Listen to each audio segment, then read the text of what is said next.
सतना और चित्रकूट के बीच में पड़ने वाला घनघोर जंगल है, जहां आज हम सरबंग आश्रम की एक यात्रा करने वाले हैं। और इस सरबंग आश्रम जो मैं आपको पहले बताता हूं कि यहाँ जो चित्रकूट के आसपास के जो ज़िले हैं, बुंदेलखंड का इलाका ये कहलाया जाता है।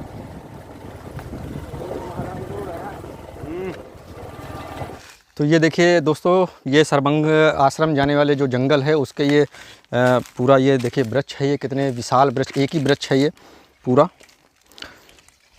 इसको जो है पूरा ये भालुओं ने ऐसे ऐसे इसको पूरा करके अब बाकायदा खाया। तो यहाँ पे तो इसके दांत भी लगे हुए हैं, यहाँ पे मैं आपको दिखाऊंगा। हमारी सरबंगा आश्रम वाली जो एक यात्रा थी धार्मिक, उसमें हम लोग शेर की गुफा में हमने देखा कि कैसे एक वहाँ पे संत मौन धारण करके अपना तपस्या कर रहे हैं। उसके जब हम आगे बढ़े तो देखिए हमको कितना दिव्य स्थान एक देखने को मिला है। ये जो आप मेरे पीछे जो साधारण सा पेड़ देख रहे हैं ना, ये साधारण सा नहीं है, ये एक रहस्यमय पेड़ है। और जैसे जैसे हम इसके नज़दीक पहुँचेंगे, जैसे जैसे हम इसके पास पहुँचेंगे, यकीन नहीं होगा आपको कि हम ऐसे दुर्लभ चीज़ के आपको आज दर्शन कराने वाले हैं निश्चित तौर पर। ये देखिए, ये एक स्थान है, मंदिर है, और कितना प्राचीन मंदिर है कि आप इसकी कल्पना नहीं कर सकते। इसको चारों तरफ से इसको एक वृक्ष ने किसका वृक्ष है ये? हाँ?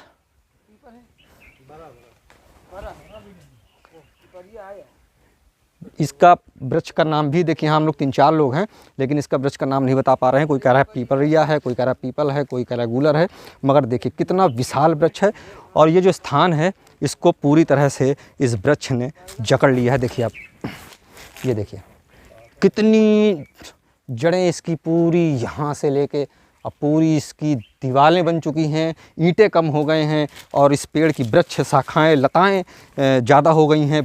उसके जो पूरे जो मंदिर का ये देखिए चारों तरफ का मैं आपको परिक्रमा लगवा दे रहा हूँ कि किस तरह का मंदिर है ये। और देखिए ऊपर ये जो वृक्ष है, यही वृक्ष है जो इस मंदिर के पूरी तरफ उसने अपना कब्जा कर रखा है। ये देखिए चारों तरफ से, ये तो खैर जंगल का पूरा ये झाड़ी हो गई, तो अब यहाँ से रास्ता नहीं है।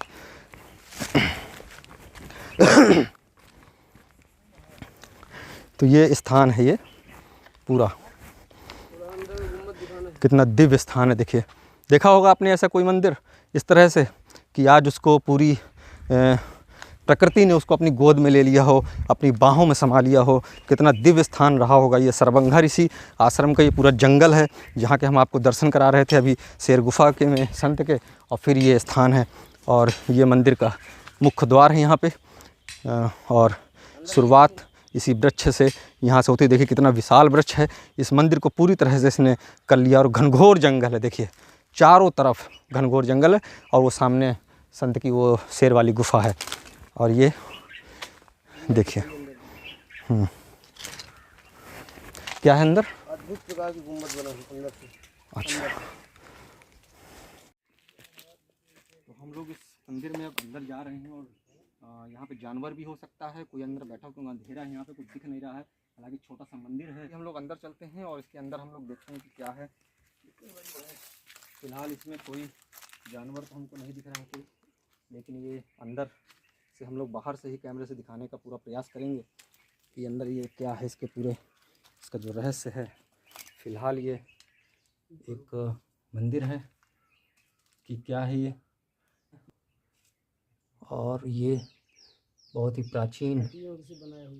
प्राचीन गुंबद का ऊपर की छत, और नीचे फ़िलहाल कोई मूर्ति स्थापना नहीं है यहाँ पे।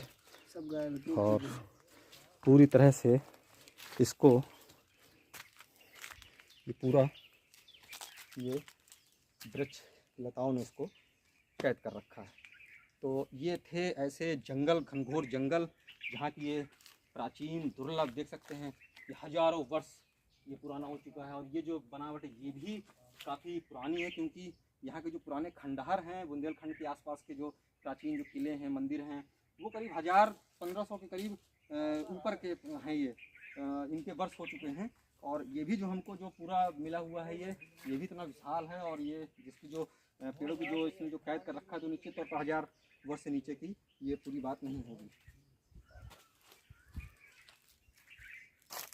और ये ठीक देख रहे हैं मेरे जो पीछे ये ढेर सारी यज्ञवेदियाँ बनी हुई हैं। ये यज्ञवेदियाँ 108 यज्ञवेदियाँ हैं और बेहद प्राचीन हैं। सबसे दुर्लभ यज्ञवेदियाँ हैं ये। दूर तक देखेंगे तो 108 यज्ञवेदियाँ यहाँ पर बनी हुई हैं। साथ ही यहाँ पर सरभंग ऋषि आश्रम है और यहाँ पर सरभंग ऋषि और तमाम साधु संत यहाँ पर त्रेता काल युग से यहाँ पर यज्ञ करते आए हैं विश्व के कल्याण के लिए, जीव जंतुओं के कल्याण के लिए।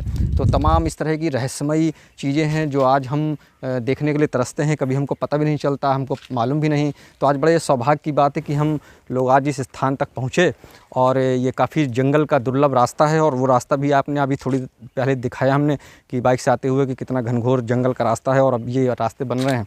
साथ ही यहाँ पर कुछ स्थानीय लोग हैं हमारे साथ जो है जिनकी जानकारी से हम लोग यहाँ तक अभी पहुँच पाए थे।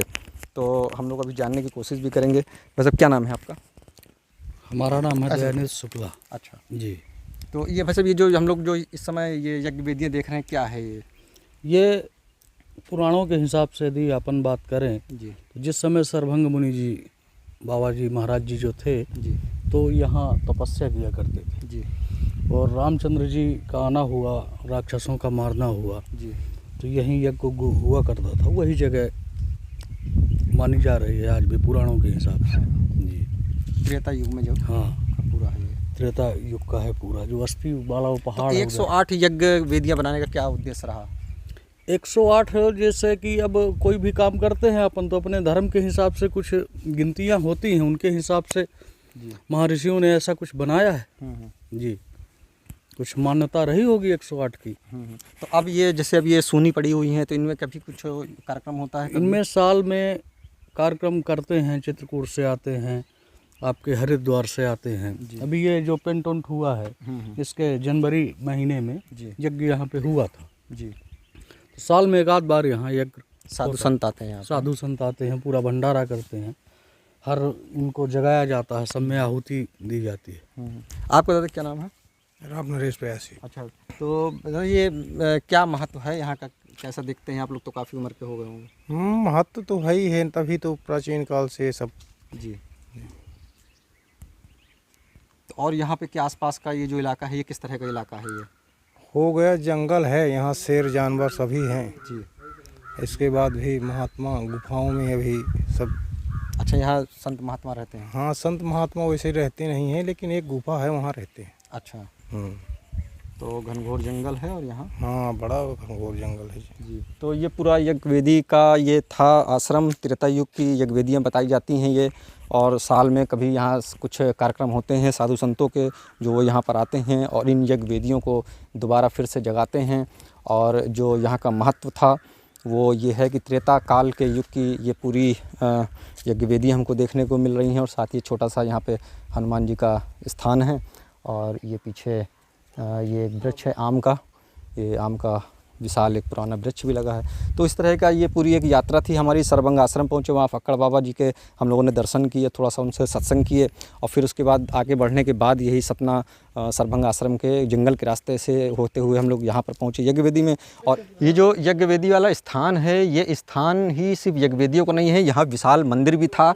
अभी जानकारी हुई कि विशाल मंदिर भी था। और देखिए इसके ये यहाँ पर तमाम जो है ये नक्काशीदार ये पत्थर यहाँ पे देखिए मिल रहे हैं।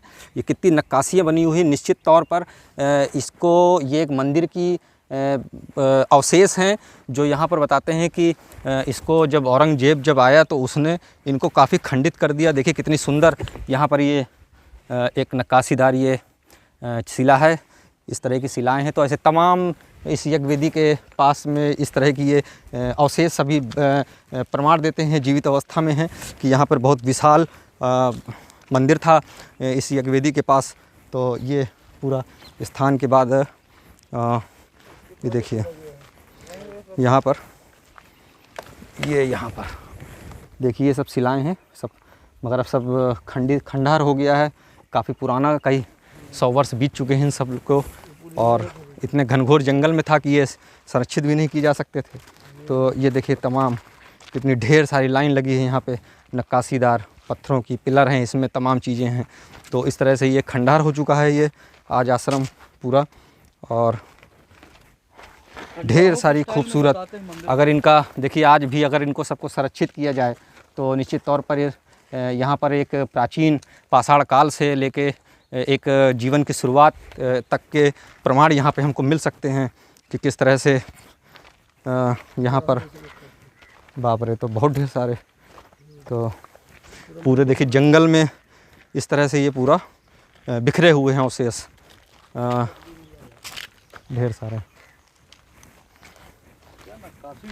क्या कला की ये तो बिल्कुल कालिंजर वाली लग रही है, ये स्टाइल में बने थे। हाँ, नीलकंठ भगवान में कालिंजर वाली जगह पे सेम इसी तरह की बड़ी बड़ी बनी है, और यही चीज़ मुझे चर मंदिर में भी मिली है। हाँ, ये सब चीज़ उन्हीं की है यार, उन्हीं राजाओं की बनाई हुई है सब टोटल, ये मंदिर भी उन्हीं राजाओं की बनाई हुई है। हाँ हाँ, तो वो तो सब ये जो चंदेल था कालीन का राज, हाँ, 1000 वर्ष पहले का राजा परमाल थे जो महोबा वाले, ये उनका ही सब था। कालिंजर उन्हीं का बनवाया है, मड़फा चित्रकूट का बनवाया है, और इस तरह से कई निर्माण है। तो राजाओं महाराजाओं संतों की नगरी रही है चित्रकूट धाम, तो वैसे भी बहुत वो था आसपास का, इसका जितना भी बुंदेलखंड का इलाका है वो पूरा।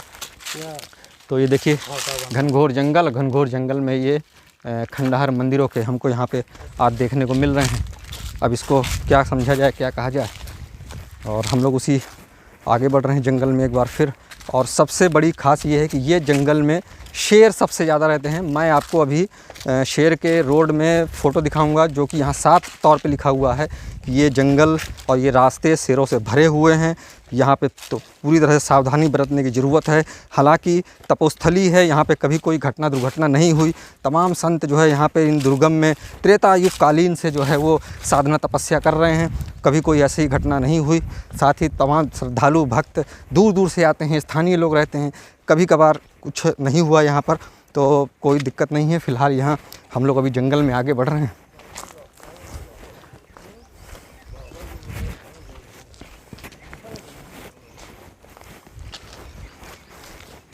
तो ऐसे घनघोर जंगलों के रास्ते होते हुए हम लोग संतों की खोज, धार्मिक स्थानों की ऐसी खोज की यात्रा हम लोग करते हैं।